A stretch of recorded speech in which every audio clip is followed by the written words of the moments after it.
Сәлеметсіңдер ма, оқушылар? Ал балалар, сабағымызды бастамас бұрын менің сендерге жақсы бір тілегімді қабыл алыңдар, я? Әрине. Балалар, бүгінгі күніңіз сәтті өтіп, сабақтан жақсы ой мен жаңа әсер алайық. Менің қолымдағы жүрек мейірім мен жылулықтың нышаны.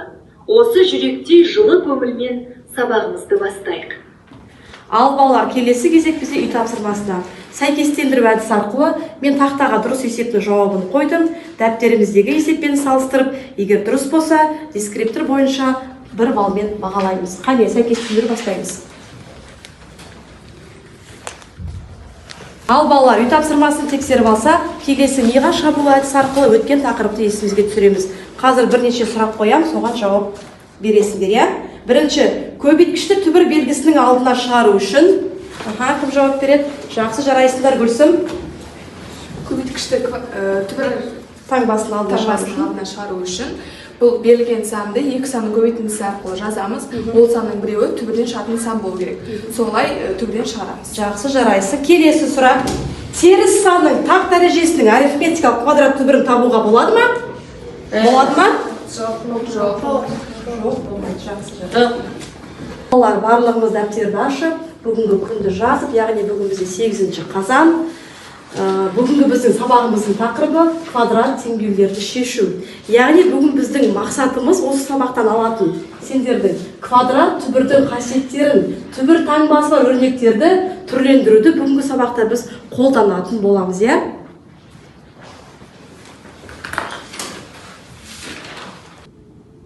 Ал балалар, бүгінгі сабаққа түсіндірме мұқият қолымызды қойып, жаңа сабақты оқимыз, я? Мысалы, бізге берілген А көбейтілген түбір асты Б өрнегі.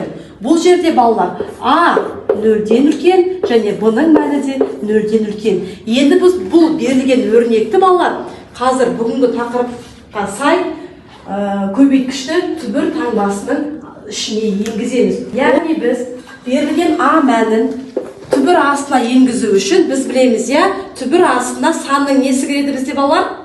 Квадраты. Сол үшін мен А-ның несін кіргізем түбірдің астына? Квадратын. Яғни А квадрат көбейтілген Б.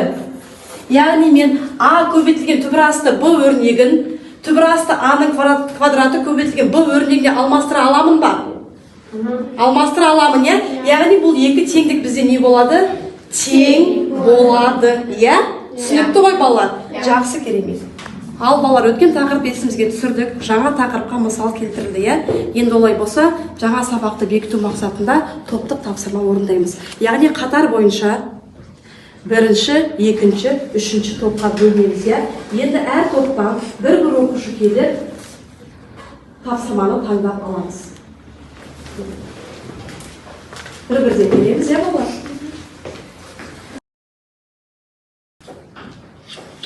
Яғни бірінші топтың тапсырмасы түбір асты 50, А-ның 8 дәрежесі көбейтілген С-ның 7 дәрежесінің 81, Б-ның 5 дәрежесіне қатынасы. Жақсы. Отыра ғой.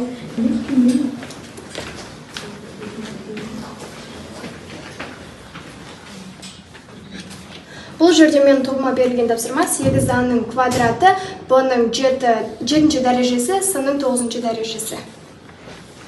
Қалған екі топ, тапсырма алған топ, тапсырма орындай береміз. Жақсы, я? Үшінші топтың тапсырмасы? Түбір астындағы 16-ның А квадраты көбейтілген Б, оның С9-ға қатынасы. Ал жақсы балалар, берілетін уақыт 3 минутта орындаймыз, я? Бүгінгі мысалды еске сала отырып, тапсырмаларды толық топпен, топтық жұмыс бізде топпен.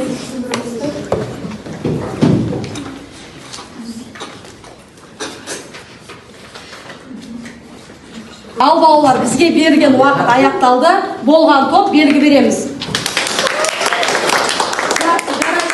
Әрқайсымыз орнымызға отырамыз. Жақсы, бізде бірінші болған Аймекеннің тобы. Аймекеннің тобын мұқият тыңдаймыз. Бізге берілген тапсырма түбір асты 50 көбейтілген А-ның 8 дәрежесі көбейтілген С-ның 7 дәрежесі. Дұрыс, бөлімінде 81-ден 81 көбейтілген бұның 5-ші дәрежесі. Біз бұны шығару үшін түбір астындағы санды түбірдің сыртына шығаруымыз керек. Бізде 50 түбір астынан шықпағандықтан оны 2 санның көбейтіндісі түрінде жазамыз. Сонда бізде 2 көбейтілген 25. 2-ге 25-ті көбейтетін болсақ 50 шығады. Осылай түрлендіріп аламыз. Содан соң біз аны дәреженің көбейтіндісі түрінде жазып аламыз. Сонда бізде А көбейтілген 4-ші дәреже шақшаның сыртында 2. Бізде түбір мен квадрат бір-біріне қарама-қайшы тәсіл болғандықтан ол екеуін қысқартамыз. Сынада тура солай жазып аламыз, бірақ 7-ні 2 санның көбейтіндісі түрінде жаза алмаймыз. Себебі 7 ешқандай санның квадраты емес. Сондықтан біз оны С көбейтілген С-ның 3-ші дәрежесі көбейтілген 2 деп жазып аламыз. Сонда бізде 2 мен түбір қысқарады. Бөлімінде бізде 81 түбір астынан шығады. Сонда Б. Біз Б-ны түбір 2 санның 5-ші дәрежесі. 2 санның көбейтіндісі түрінде жаза алмаймыз. Себебі 5 ешқандай санның квадраты емес. Сондықтан оны Б көбейтілген Б-ның 2-ші дәрежесі көбейтілген 2 деп жазып аламыз. Сонда бізде 2 мен түбір асты қысқарады. Жауабында бізде 5. Бұл жерде 25-ті түбірден шығаратын болсақ 5 шығады. Ал аны қысқартатын болсақ 2 түбірмен қысқарып кеткендіктен аның 4-ші дәрежесі қалады. Содан соң С бізде С-ның 2-ші дәрежесі түбірмен қысқарғандықтан С 3 қалады. Түбір астында бізде 2 мен С-ның өзі қалады. Себебі бұл жерде 2-нің түбір астынан шығатын саны жоқ, және де С-ның түбір астынан шығатын саны жоқ. Сондықтан біз оны түбір астына аламыз. Екінші бөлімінде бізде 9 өзі қалады. Ол 81-дің түбір астан 81 9 болып шықты. Сондықтан бізде Б-ның квадраты қысқарып кеткендіктен бізде Б қалды. Оны жазып аламыз. Түбір астында Б-ның ешқандай шығатын саны жоқ болғандықтан бізде осылай Б түбір астында қалады. Жақсы балалар, керемет. Бірінші топ жақсы қорғап шықты. Келісеміз бе? Баға берейікші. Енді балалар, әрқайсымыздың алдымызда дескриптор, бізде міне дескриптор берілген, дескрипта бізде балдар берілген тапсырмаға, әр оқушы өз ұпайларын жеке қойып отырады. Жақсы ма? Жақсы балалар, керемет. Бірінші топ өте керемет, жарайсыңдар балалар. Ал балалар, өте керемет. Барлығымыз топтық тапсырманы жоғары дәрежеде орындап, әрқайсымыз өз ұпайымызды алдық. Енді келесі тапсырмаға кезек берейік. Бізде келесі тапсырма жұптық тапсырма. Сәйкестендіру әдісі арқылы. Яғни бізге уақыт берілген. 3 минут уақыт берілемін. Сендерге жұптық тапсырма таратылып беріледі. Есепті толық шығарып, дұрыс жауабымен сәйкестендіреміз. Түсінікті ма? Жақсы балалар. Жұптық тапсырма. Балалар, бізде тапсырма алған оқушылар бірден жұптық тапсырмаға көшеміз. Нұржан, сен көрмелерің жанында келе сал, келе ғой жұптасамыз. Әр жұпқа бізде барлығы 7 жұп, 7 жұпқа балалар бізде 7 түрлі тапсырма. Берілетін уақыт балалар 3 минут. Жақсы, бастаймыз. Айгерім, қай қасиетті қолданып отырмыз? Түбір таңбасын алдына шығарам, или түбір таңбасын ішіне енгізу ма? Түбір таңбасын ішіне енгіземіз. Жарайсыңдар, керемет. Жақсы, Арай, қай әдіспен шығарамыз? Бұл жерде бірінші бізде жақшаны ашамыз, содан кейін көбейтіндіні не істейміз? Түбірдің алдына шығарамыз. Түбір алдына шығарамыз. Ал балалар, жақсы, бізге берілген жұптық тапсырмаға уақытымыз аяқталды. Барлығымыз қаламсапты орнына қоямыз. Енді балалар, жұпқа берілген тапсырманы әр жұптан тақтаға есептеп шығарып, дұрыс жауабымен сәйкестендіреміз. Мен қазір ортаға Арай мен Ринаттың жұбынан Арайды тақтаға шығарып бердім. Есебіңді шығарып, оқушыларға түсіндіріп, сәйкестендіреміз. Жауабымыз дұрыс па, бұрыс па тексереміз. Келесі топтан бізде Арай мен Диана мен Мейрамбектің тобынан Мейрамбек келе ғой екінші қанатына. Жақсы. Келесі бізде Көркем мен Нұржанның тобынан Көркем келе ғой. Орын бар. 3 жұп бірден тақтаға уақыт үнемдеу мақсатында тақтаға орындаймыз. Біздің жұпқа берілген тапсырма 5 көбейтілген түбір асты 2, минус 11 көбейтілген түбір асты 2, қосу 67 көбейтілген түбір асты 2. Бұл жерде түбір асты 2 барлығына ортақ болғандықтан коэффициенттерін бөлек жазып қосып азайтып аламын. Бұл жерде 11-ден 5-ті азайтсақ минус 6, минус 6-ға қосамыз 67-ні, 61 болады. Бұл түбір асты 2-ні өзін жазып аламыз, себебі бұл ортақ көбейткіш. Қайсы жауабын сәйкестендіріп көрейікші, дұрыс па екен? Есебіміз бізде қазір соңынан тексереміз. Жақсы, келесі жұп отыра ғой жарайсыңдар. Келесі жұп бізде көркем. Бұл жерде бізге берілген тапсырма 5 және де түбір астындағы 18. Көбейтілген 5, түбір астындағы 18, иә. Азайту 8 көбейтілген түбір астындағы 8 және бізде шығады 5 орында қалады, ал 18 бізде 9 болып шығады түбір астынан. Ал 18 бізде 9 пен ненің көбейтісінен тұрады? 2-ның. 9 бізде түбірдің астынан 3 болып шығады. Жақсы, керемет. Ал бұл жерде тағы да 8 орында қалады, ал 8 4 пен 4 болып 4 пен 2-ның көбейтісінен тұрады, иә? 4 түбірдің астынан 2 болып шығады. Бұл жерде 2 негеде Қалады, иә, түбір астында. түбір астындағы 2 негеде ортақ. Бұл жерде енді коэффициенттерді бір-бірінен азайтамыз. 15 көбейтілген түбір асты 2-ні азайтамыз 16 көбейтілген түбір астынан. Сонда бізде шығады -1. Бұл жерде -1 жазылмайды. Сонда біздің жауабымыз қанша екен? Минус түбір асты. Сәйкестендіріп көрейік. Жақсы, қазір дұрыс па, бұрыс па тексеретін боламыз. Жақсы, керемет, жарайсыңдар. Келесі жұп бізде Мейрамбек пен Диананың жұбы. Мейрамбек. Біздің топқа берілген есеп 5 көбейтілген түбір асты 28. Азайтамыз 3 көбейту түбір асты 63 тең. 28 түбір астынан шықпаған соң оны 2 саны көбейтіндісі арқылы түрінде жаздық. 5 көбейтілген түбір асты 7 көбейтілген 4. Азайтамыз 3 63 түбірден шықпайтын болған соң оны да 2 санмен көбейтіп жазамыз. 3 көбейтілген түбір асты 7 көбейту 9 тең. Бізде 4 қанша болды? 4 түбір астынан 2 болып шықты. 9 3 болып шықты. Бізде ортақ екеуіне де коэффициенттері ортақ болған соң түбір астындағы мәні ортақ бізде, иә? түбір асты мәні ортақ. Сол үшін коэффициенттерін азайтып аламыз, иә? Коэффициенттерін азайтып аламыз. Тең түбір асты 7 шығады. Өйткені 10-нан 9 алсақ, бізде 1 жазып. Жақсы, сәйкестендіріп көрейікші. Берілген тапсырма. Түбір асты 7-не алып келе ғой. Жақсы, керемет, отыра ғой. Қошылар, жұптар, керемет, барлығымыз сәйкестендірдік, иә? Енді мұқият қарайықшы дұрыс жауапқа. Барлығымыз дұрыс жауап бердік па? Керемет, яғни барлығымыз жауабымыз қандай екен? Дұрыс екен. Дескриптор бойынша барлығымыз өз ұпайларымызды қоямыз. Дескрипторға белгілейміз.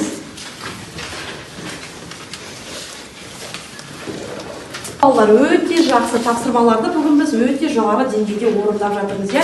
Ал балалар, сабағымыз аяғына келіп қалды. Соңғы біз сабақты бекіту мақсатында оқулықпен жұмыс атқару үшін мен сендерге деңгейлік тапсырма беруім келіп отыр. Яғни оқулықтағы ең алдымен 130-шы есепті шығарамыз, оны болғандарын 135-ші есепті шығарамыз, оны болғандарын 145-ші есепті шығарамыз. Барлық есепке 4 минут уақыт береміз. Түсінді, уақыт аяқталған уақытта кім қай есепке жеткенін тексеретін боламыз. Жақсы, бастаймыз. Дәптермен жұмыс, оқулықпен жұмыс жүргіземіз. Черновик есептеп, дәптерге дұрыс жауабын жазатын боламыз. Ал балалар, бізге берген уақыт аяқталды, тоқтатамыз. Бәрін ручканы қоямыз. Балалар, біз бүгінгі тапсырма орындау барысында топтық жұмыста, жеке жұмыста біз не сақтадық? Адалдықты сақтадық па? Адалдықты сақтадық, иә? Біз уақытты сақтадық, бір-бірімізді құрметтедік па? Құрметтеп тыңдадық, иә, балалар? Жарайсыңдар, керемет. Енді 3 тапсырма бердім. 130-шы есепті болған, 130-ты ғана шығарған оқушылар қол көтерейікші.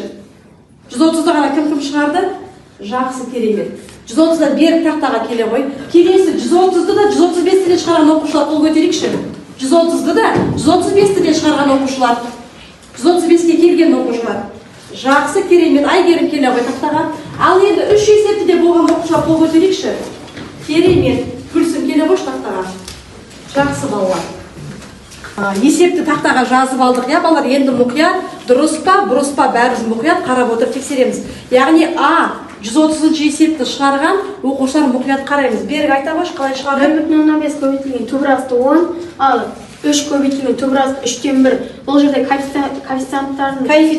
коэффициенттерін салыстырғанда 0,5-тен үлкен 3, Сондықтан мына жерде 3 көбейтілген төбірасты 3-тен 1 үлкен болады. Яғни бізге салыстыруға берілді. Барлығымыз осылай шықты ма есеп? Жақсы, керемет, отыра ғой. Яғни бір есеп шығарғандар бір балмен бағаланады, белгілейміз. Келесі бізде екі есепті де шығарған оқушылар мұқият қараймыз. Айгерім, бізге есеп берілген, есептің берілгенін кітаптан мұқият оқып берейік оқушыларға. Қабырғасы 13 сантиметрге тең шаршыдан 14-ші суретте көрсетілгендей басқа шаршыны қиып алғанда қалған фигураның ауданы 14 сантиметр квадратке тең болса, қиып алған шаршының қабырғасын табыңдар. Бұл жерде біз x квадрат 13 сантиметрге тең, x тең 13 квадрат сантиметр квадратқа, x тең 169 сантиметр квадратқа, 169-дан 144-ті азайтсақ 25 шығады, x квадрат тең 25-ке, x тең төбірасты 25-ке, ал x тең жауабы 5 шығады. Сонда бізде қаншаға тең екен боялған шаршының? 5 сантиметр квадратқа тең екен. Келісеміз ба балалар? Жақсы, керемет. Яғни екі есепті шығарған оқушылар біз қанша ұпай аламыз? 2. Ал бізге берген 3 есепті де шығарған оқушылар мұқият тыңдаймыз. Есептің шартын білсін оқып шыға ғой мұқият. Оқушыларға қараймыз. Екі жігіт базарда 210 килограмм жеміс сатты. Бірінші жігіт екіншіден көбірек жеміс сатты, бірақ екеуі бірдей мөлшерде ақша тапты. Үйге барар жолда бірінші жігіт, егер сенің жемістерің менде болғанда, мен одан 8.000 теңге табыс табар едім деді. Ал екіншісі, сенің жемістерің үшін мен тек 2.000 теңге алар едім деді. Олардың әрқайсысы неше килограмм жеміс сатқан.